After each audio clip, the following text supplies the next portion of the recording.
কে office মুকলি কৰা হব মানে বঙাইগাঁও। হেল্ল' গাইজ, কি খবৰটো গাইজ? আজি আমি কথা পাতিম ডিম্পু বৰুৱাৰ বিষয়ে। ডিম্পু বৰুৱাৰ তৰফৰ পৰা খুবেই ভাল খবৰ যে ফাইনেলি ডিম্পু বৰুৱাই বঙাইগাঁৱত এখন নতুন দোকান আৰম্ভ কৰিব।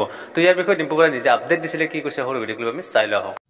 হে দোস্ত, কাহিনীটো আছিল 1 বছৰ আগত আমাৰ লগৰ কেইটাই মিলি এটা সপোন দেখিছিলো যে আমি যেনেকে ভিডিঅ' এডিট কৰো আপোনালোকৰ থকা ঘৰটোও আমি এডিট কৰি দিম ৰুম এডিটৰ্ছ নাম দি পিনে।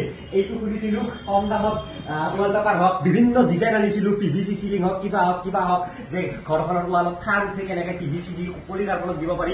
ৰুমটো মুঠতে এডিট কৰা হোম ডেকৰৰ ইণ্টেৰিয়ৰৰ আমি এখন দোকান খুলিছিলো আৰু খুব ভালদৰে চলিল। আৰু আজি জনাবলৈ পাই সুখী যে এই প্ৰজেক্টটো আৰু অলপ এনেকে ডাঙৰ কৰি দি বঙাইগাঁৱতো ইয়াৰ এটা ব্ৰাঞ্চ কৰিবলৈ গৈ আছো। ৰুম এডিটৰ্ছ বঙাইগাঁও টাউনত 2 নৱেম্বৰত মানে পৰহি, আজিৰ পৰা চাব গ'লে পৰহি অপেনিং হৈ আছে ৰুম এডিটৰ্ছ বঙাইগাঁৱত। তো বঙাইগাঁৱবাসীৰ কাৰণে এইটো এটা খবৰ আৰু ধন্যবাদ।